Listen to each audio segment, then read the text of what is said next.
இந்த படத்தில் வந்து 2 பாட்டு நான் எழுதியிருக்கேன். ஒன்று வந்து இப்போ பார்த்தோம்ல, அந்த காதல் அறை ஒன்று விழுந்துச்சு அந்த பாட்டு, அதை சாண்டோல்டனும் சக்தி ஸ்ரீ அவங்களும் பாடியிருக்காங்க. இன்னொரு பாட்டு வந்து ஒரு தேட்டர்களுக்கு உண்டான பாடல், அது வந்து போதும் நீ என்னை வருந்தாதே அந்த பாடல் ஹரிச்சரன் பாடியிருக்காரு. வரி வடிவம் கொடுத்து அந்த பாடலுக்கு பல வடிவங்கள் கொடுத்துருக்காங்க. இதில் எனக்கு அதை பார்க்க ரொம்ப சந்தோஷமாக இருக்குது.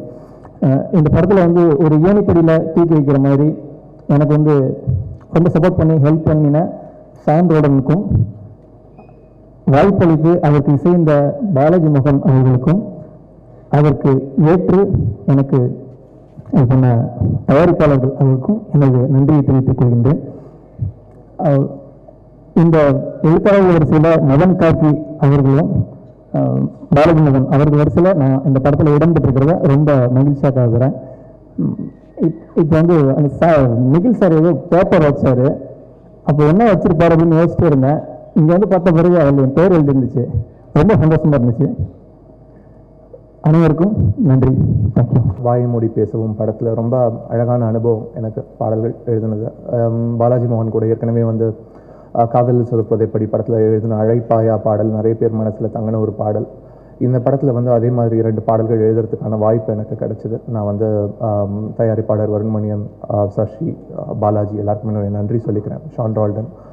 ஷான் ரால்டன் ரொம்ப ஒரு மெச்சூர்டான ஒரு இசையமைப்பாளர். ஒரு முதல் படம் பண்ணுறோன்றது ஒரு இதில் ஒரு எந்த இடத்துல கூட ஒரு சாயல் தெரியாது. ஸோ அவ்வளவு அழகான ஒரு இசை கொடுத்துருக்காரு. நான் வந்து மணிரத்னம் அவர்கள் இங்கே இருக்காங்க, அவங்களுக்கு என்னோட நன்றி சொல்லிக்கணும். ஏன்னா நான் பாடல் எழுத வந்ததுக்கு முக்கியமான காரணம் அவர் தான்.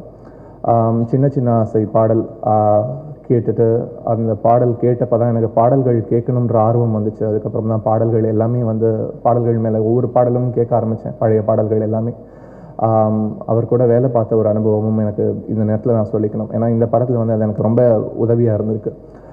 மணிரத்னம் அவர்கள்கிட்ட வந்து கடல் படத்தில் வேலை பார்க்கும்போது அவர் ஒரு பாடலுக்கான சூழல் சொல்லும்போது அந்த படத்தோட சூழலுக்கு மட்டும் அதை வச்சுக்கிட்டு மனசில் வச்சுக்கிட்டு எழுதாத, அது ரொம்ப ஒரு ஜெனரிக்காக பாரு, ரொம்ப ஜெனரிக்காக போகலாம், எவ்வளோ வைடாக கவர் பண்ண முடியுமோ அப்படி பண்ணலாம். அடியே பாடல் ஆகட்டும், ஏலே கீச்சான் ஆகட்டும், ஸோ ஒவ்வொரு பாடல் அன்பின் வாசலே ஆகட்டும், அது இன்னும் கொஞ்சம் ரொம்ப பெருசாக பண்ணு அப்படின்னு சொல்லிட்டு சொன்னார். அந்த ஜெனரலைசேஷன், அந்த அப்ஸ்ட்ராக்ஷன், இது எல்லாத்தையும் வந்து நான் அவர்கிட்ட இருந்து கற்றுக்கிட்டேன். அவரோட படங்கள்லேருந்து நான் கற்றுக்கிட்டேன், அவர் கூட வேலை பார்க்கும்போது கற்றுக்கிட்டேன். அதை வந்து இந்த படத்தில் என்னால் ஒரு பாடலில் அப்ளை பண்ண முடிஞ்சது. இந்த படத்தில் வந்து எல்லாம் ஒரு சூழலுக்கு அப்புறம் நிறைய கஷ்டங்களுக்கு அப்புறமா ஒரு சூழலில் வந்து ஒரு மாற்றம் ஏற்படுது. ஃபுல்லாக எல்லாருக்குமே வந்து மாற்றங்கள் ஏற்படுது. அந்த மாற்றத்தை வந்து எப்படி இதை சொல்லலாம் அப்படின்னு சொல்லி பார்க்கும்போது நான் என்னோட சஜஷன் வந்து ஒரு மாற்றத்தை வந்து ஒரு பறவையாக பார்க்கலாம் அப்படின்னு சொல்லிட்டு, மாற்ற பறவை அப்படின்னு சொல்லிட்டு ஒரு பாடல் இந்த படத்தில் வந்திருக்கு. ஸோ அந்த ரெக்கை கொண்ட மாற்றம் வான் விட்டு மண்ணில் வந்ததே, சுவாசக்குழல் ஏந்திட பூக்கடை ஏந்தி வந்ததே அப்படின்னு சொல்லிட்டு அந்த பறவை என்ன சொல்லிட்டு போச்சு அப்படின்னு சொல்லிட்டு, முடிவுகள் தேடி அலைந்திட வேண்டாம், முயல்வது ஒன்றே என்றும் இன்பம் என்றே, ரெக்கை கொண்ட மாற்றம் என் காதினில் சொல்லி சென்றதே, பயம் விட்டு என்னை வாழச் சொன்னதே, மனம் விட்டு என்னை பேசச் சொன்னதே, மொழி உதவிட மறுக்கையிலே செய்கையாலே சொல் என்றதே அப்படின்ற வரிகள் வந்து என்னால் எழுத முடிஞ்சது. இந்த வரிகளுக்கு வந்து நான் மணிரத்னம் அவர்களுக்கு முக்கியமாக நன்றி சொல்லிக்கிறேன். பாலாஜி வந்து இது மாதிரி எத்தனை பேர் வந்து இது மாதிரியான வரிகள் எழுதும்போது அது உடனே வேணாம் சார், ரொம்ப காம்ப்ளிகேட்டடாக இருக்குது, எல்லாருக்கும் புரியாது, மாஸ்க்கு போய் சேராதுன்னு சொல்லுவாங்க. ஆனால் பாலாஜி வந்து அதை அந்த ஒரு அவுட் ஆஃப் தி பாக்ஸாக யோசிக்கிற அந்த ஒரு விஷயத்தை அப்ரிஷியேட் பண்ணி இந்த ஏற்றுக்கிட்டாரு. ஸோ ஷான் ரால்டனோட இசையும் அதுக்கு பண்ணியிருக்கிற ஸ்ட்ரிங்ஸ், பிரதீப்போட குரல், இந்த பாடல் ரொம்ப அந்த பாடலே வந்து ரொம்ப ஒரு அழகான பாடலாக வந்ததுக்கு இத்தனை பேர் வந்து காரணம். இன்னொரு பாடல் உடைகிறேன் ஒரு பாடல் ஆலாப் ராஜுவோட குரல் அந்த பாடல் வந்திருக்கு. ஸோ ஆலாப் ராஜுவும் நானும் நல்ல ஒரு பாண்ட் ஷேர் பண்ணுறோம் பாடல்களில். அவர் பாடின பாடல்கள் எல்லாமே வந்து நிறைய பேர் மனசில் ரொம்ப நாளைக்கு நிற்கிற மாதிரியான பாடல்கள். என்னோட வரிகளில் அவர் பாடின பாடல்கள் எல்லாமே, இந்த பாடலும் அதே மாதிரி இருக்கும்னு நினைக்கிறேன். முத்தமிழ் அவர்களுக்கு என்னுடைய வாழ்த்து சொல்லிக்கிறேன். இந்த படத்தில் 2 பாடல்கள் ரொம்ப அழகான பாடல்கள். நான் எழுதின 2 பாடலும் சிச்சுவேஷனல் சாங்ஸ், அந்த படத்தோட சிச்சுவேஷனோட சேர்ந்து போகிற மாதிரியான பாடல்கள். ஆனால் அந்த படத்தில் வந்து ஹிட் ஆக போகிற 2 பாடலும் முத்தமிழ் எழுதியிருக்காரு. ரொம்ப அழகான பாடல் 2மே. காதல் அறை ஒன்று விழுந்துச்சு பாடல் வந்து எனக்கு ரொம்ப பிடிச்சது, ரொம்ப பியூட்டிஃபுல்லாக இருந்துச்சு. அந்த தாட், காதல் அறை ஒன்று விழுந்துச்சு, மனசு அதனால சிவந்துச்சுன்ட்டு அதுக்கான விஷுவல்ஸ் அவங்க கொடுத்துருக்கிறதும் ரொம்ப பியூட்டிஃபுல்லாக இருந்துச்சு. இந்த குழுக்கு மீண்டும் என்னுடைய நன்றி தெரிவிச்சுக்கிறேன். ஸோ இதே மாதிரி நல்ல பாடல்கள் வந்து நிறைய பேர் பண்ணிகிட்டு இருக்கோம். உங்களுக்கு பிடிச்ச பாடல்களை கேட்டிங்கன்னா கண்டிப்பாக நீங்கள் உங்களுடைய சமூக வலைத்தளங்களில் உங்களோட நண்பர்கள் கூட பகிர்ந்துக்குங்க. நல்ல வரிகள் இருக்கும்போது, நல்ல இசை இருக்கும்போது, அது நிறைய பேர்கிட்ட கொண்டு போய் சேர்க்கும்போது, பிடிக்காத பாடலை திட்டிகிட்டு இருக்கிறத விட நமக்கு பிடிச்ச பாடலை நிறைய பேருக்கு கொண்டு போகும்போது நல்ல பாடல்கள் நம்ம இன்னும் கொண்டு வர முடியும். நன்றி, வணக்கம். இந்த படத்தோட ஹீரோ வந்து ஒரு திருப்தியே இல்லாத ஒரு ஹீரோ. அவருக்கு எவ்வளோ ஒன் மோர் பண்ணாலும் சந்தோஷமாக வந்து பண்ணுவார். Never get satisfied, very committed, and it's a pleasure working with you, Dulquer. Great. And நம்ம நாலடி நட்சத்திரம் நஸ்ரியா, குழந்தைத்தனம், விளையாட்டுத்தனம், நடிக்கும்போது உண்மையிலே நடிக்கிறாங்களா இல்லை இதே மாதிரி ஜோக் அடிச்சிருக்காங்க, பட் கேமரா ஆன் ஆனவுடனே she'll be perfect. And it was fun. அவங்க ஷூட்டிங்கில் 2 நாள் இல்லைன்னா போர் அடிக்க ஆரம்பிச்சிருச்சு. அண்ட் கோவமே வராத ஒரு டைரக்டர், அப்படியே ரொம்ப சாஃப்ட். அவரோட உச்சகட்ட கோவம் வந்து அப்படியா ஓகே பண்ணிடலாம், அவ்வளோதான். அதான் ஒரு மேக்ஸிமம் கோவம்.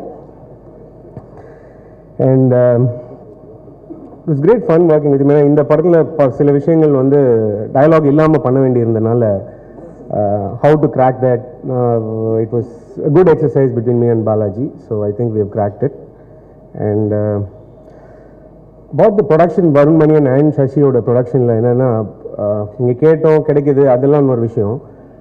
பட் நாளைக்கு என்ன நடக்க போகுது அதுக்கு ஃபெசிலிட்டேட் பண்ணி கொடுக்குறது தான் I think productions job is. I think Dev நம்ம already they'll have the script, they'll have இன்னைக்கு எவ்வளோ சீன் ஷூட் பண்ணாங்க, எவ்வளோ முடிஞ்சிருக்கு, முடிக்கல, அதை டெய்லி ஒரு காலையில் ஒருத்தர் வந்து கேட்பார் என்ன சீன் நம்பர் ஷூட் பண்ணுறீங்க, ஈவினிங் முடிஞ்சோடனே எவ்வளோ ஷார்ட்ஸ் எடுத்தீங்க, எல்லாம் நோட் பண்ணிட்டு போயிடுவாங்க. ஸோ அதை அடுத்த நாளைக்கு ஃபெசிலிட்டேட் பண்ணி கொடுத்தது from his side, I think Anirudh and Shashi side and Sundararajan and all that, they were a great support. Music director Sean Roldan, நல்ல பேர், இங்கிலீஷ்காரர் நினச்சது வெள்ளக்காரர் நினச்சேன் நான் முதல்ல ஷான் ரால்டன். பட் இப்போ இங்கே பெர்ஃபார்ம் பண்ண மாதிரி they came to முன்னார் with their whole team. இந்த மாதிரி ஒரு கிட்டார் அவர் வச்சிருந்த அந்த பர்கஷன் இன்ஸ்ட்ருமெண்ட், அவ்வளோதான். அங்கே உட்காந்து எல்லா பாட்டும் போட்டு அவ்வளோ சீக்கிரமாக எங்கள் கூடயே இருந்து போட்டு கொடுத்தாங்க. So it is great fun working with you too. And all the characters in the film, நம்ம பாண்டியராஜன் சார், ரோபோ சங்கர், குறிப்பிட்ட ரோபோ சங்கர் வந்து இந்த படத்தில் ஒரு கேரக்டர் பண்ணியிருக்காரு. I think it's very funny. And விழுந்து ஷூட்டிங்கில் எல்லாரும் விழுந்து சிரித்தோம். அண்ட் ஜான் விஜய், வினு சக்கரவர்த்தி சார் எல்லாருமே super performance. And I would like to thank all the assistants who work with us, my assistants and Balaji's assistants. I think without them it wouldn't have been possible in 55 days. Thank you.